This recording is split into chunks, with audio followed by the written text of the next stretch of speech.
ये कोरिया का अब तक का सबसे अजीब जुए का खेल है, जहां सबको अपने फालतू कपड़े उतारने पड़ते हैं। ये इसलिए ताकि कोई बेईमानी ना कर सके। अगर कोई पकड़ा गया तो या तो उसके हाथ काट दिए जाते हैं या पैर। लेकिन डेविड इस खेल का पक्का खिलाड़ी है। वो छोटी छोटी चीजों पर ध्यान देकर सब कुछ समझ जाता है। उसने जुए की दुनिया इसलिए चुनी क्योंकि वो पैदाइशी जुआरी है। बचपन में ही उसने अपनी चालाकी से स्कूल के सारे बच्चों के कार्ड जीत लिए थे और बड़े होने पर वो कसिनो का रोज का मेहमान बन गया। ऐसे ही एक बार जुआ खेलते हुए उसकी मुलाकात एक ऐसी लड़की से हुई जिस पर वो अपना दिल हार बैठा। जब उसने सराह की खूबसूरती को देखा तो वो उसे बस देखता ही रह गया। वो तुरंत उसके पीछे भागा और उसे अपनी जिंदगी का पहला फूल दिया। लेकिन सराह तो जानबूझकर उसके मजे ले रही थी और तभी उसका भाई वहां आ गया। बुरी तरह पिटने के बाद भी डेविड उस नटखट लड़की को प्यार से देखता रहा। लेकिन उसका पूरा परिवार जुआरी था। एक दिन कर्जे की वजह से उसके दादा को पकड़ लिया गया। इस लड़ाई में डेविड ने गलती से कसिनो के बॉस घोस्ट को चाकू मार दिया। अब घोस्ट के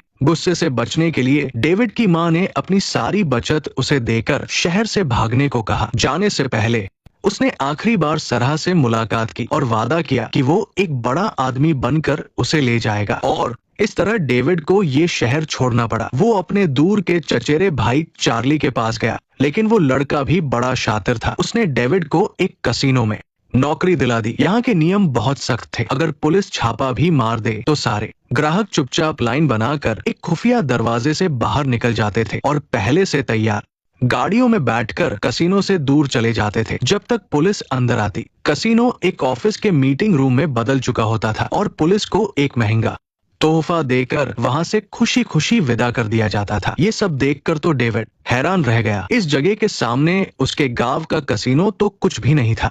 उसने कसम खाई कि वो इस शहर का सबसे बड़ा खिलाड़ी बनेगा। लेकिन गुजारे के लिए उसे अभी कसिनो में नूडल्स बेचने का काम करना पड़ रहा था। तभी एक सिक्का लुढ़कते हुए एक खूबसूरत हाई हील्स के पास जा गिरा। उस लाल रंग की ड्रेस वाली लड़की को देखकर सराह के बाद डेविड को दूसरी बार किसी से प्यार हो गया। वो लड़की अपने खूबसूरत अंदाज में डेविड के पास आई और उसे वो सिक्का लौटा दिया। सच में लड़के तो किसी खूबसूरत लड़की को देखकर सब कुछ भूल जाते हैं। जब डेविड ख्यालों में खोया था तभी चार्ली ने उसे जगाया।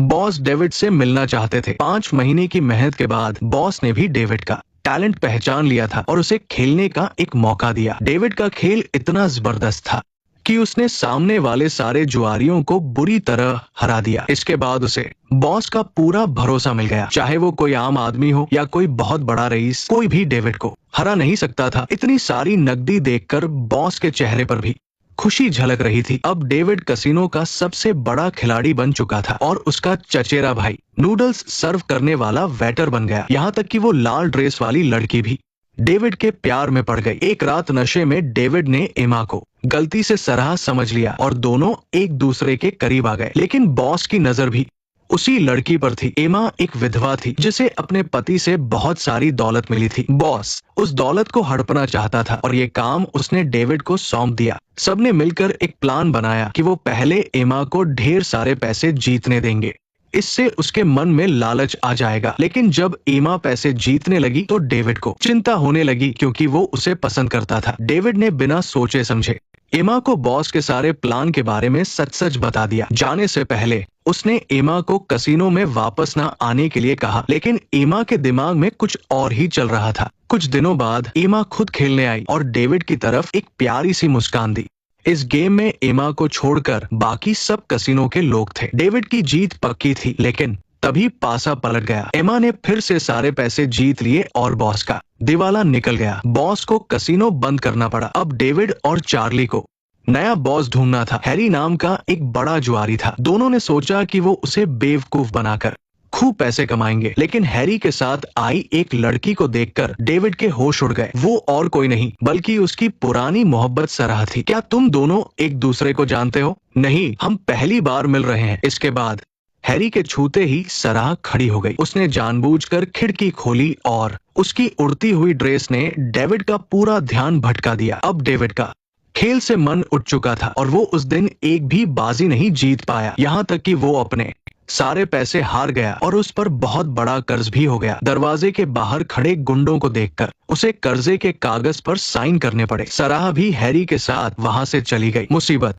यही खत्म नहीं हुई। हैरी ने डेविड और एमा के रिश्ते के सारे सबूत उसके पुराने बॉस को दे दिए। बॉस को लगा कि डेविड ने उसे धोखा दिया है, इसलिए बॉस ने हैरी से कहकर डेविड पर बुरी तरह हमला करवाया। उसका दाहिना हाथ तोड़ दिया गया और उसे बेसहारा छोड़ दिया गया। अब डेविड सड़क पर आ चुका था। वो बॉस से बदला लेना चाहता था, लेकिन हैरी ने धोखेबाजी करके बॉस को पुलिस के हवाले कर दिया था। अब डेविड लोगों का बचा हुआ खाना खाकर गुजारा करने लगा। जब वो बहुत परेशान था, तभी सराह वहां वापस आई। उसने डेविड को पेट भर खाना खिलाया और उसे भागने के लिए कुछ पैसे दिए। डेविड ने वो पैसे लेने से मना कर दिया, लेकिन सराह की बातों से उसका दिल टूट गया। असल में चार्ली और हैरी पहले से ही मिले हुए थे। जब सराह ने खिड़की के पास जाकर डेविड का ध्यान भटकाया था, तब उन दोनों ने चुपके से कार्ड बदल दिए थे। डेविड को बहुत गुस्सा आया कि उसके भाई ने उसे धोखा दिया है। वो मुड़कर जाने लगा, लेकिन सराह भी उसके पीछे पीछे चलती रही। डेविड अब हैरी से बदला लेना चाहता था, लेकिन सराह ने उसे थप्पड़ मारकर होश में ला दिया। आखिर में डेविड ने हार मान ली और शहर छोड़ दिया। तुमने सच में मेरी जान बचाई है, इसलिए अब मेरी पूरी जिंदगी तुम्हारी है। लेकिन कुत्ते की पूंछ कभी सीधी नहीं होती। उसे जुए के अलावा और कुछ नहीं आता था। दाया हाथ खराब होने की वजह से वो बेईमानी करते हुए रंगे हाथों पकड़ा गया। वो क्या है? क्या ये फुटबॉल है? जरा अपने हाथ दिखाओ। मेरे हाथ को क्या हुआ? तुमने क्या करने के लिए कहा था? इस आदमी की चाल देखकर डेविड भी चौंक गया।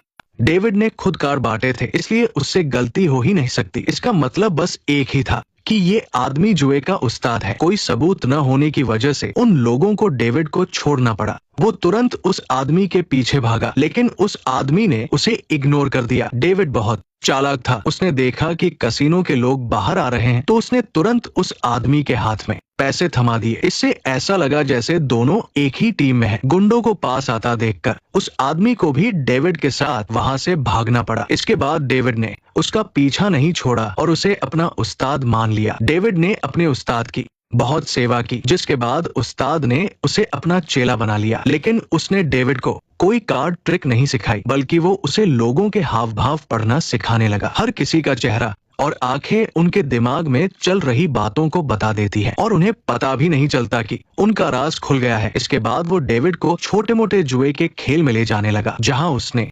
बेईमानी और लोगों के चेहरों को पढ़ना सीखा। देखते ही देखते डेविड इस काम में माहिर हो गया। लेकिन एक दिन उसे अचानक अपना चचेरा भाई मिल गया। उसकी हालत बहुत खराब थी।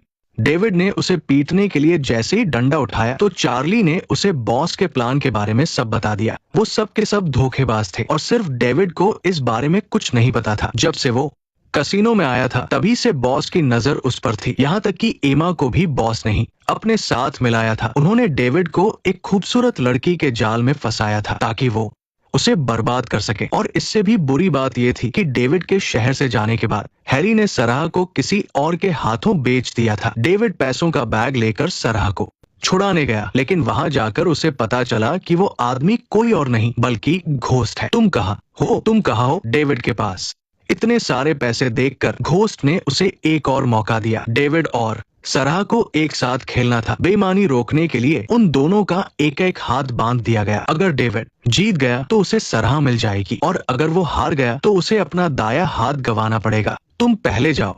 सराह ने पहले कार्ड उठाया। जिसके पॉइंट ज्यादा होंगे वही जीतेगा। अब डेविड की बारी थी। उसने धीरे धीरे सारे कार्ड्स चेक किए। जब उसने देखा कि सराह की धड़कन बढ़ रही है, तो डेविड ने बिना सोचे अपना कार्ड चुन लिया। सराह ने भी एक बड़ा कार्ड निकाला। घोस्ट को लगा कि अब वो जीत गया है, लेकिन डेविड ने भी एक बड़ा कार्ड दिखा दिया। तुम मुझे मेरी गन वापस कर दो, पहले अपना हाथ दिखाओ। नेक्स्ट पार्ट देखने के लिए वीडियो को लाइक करो।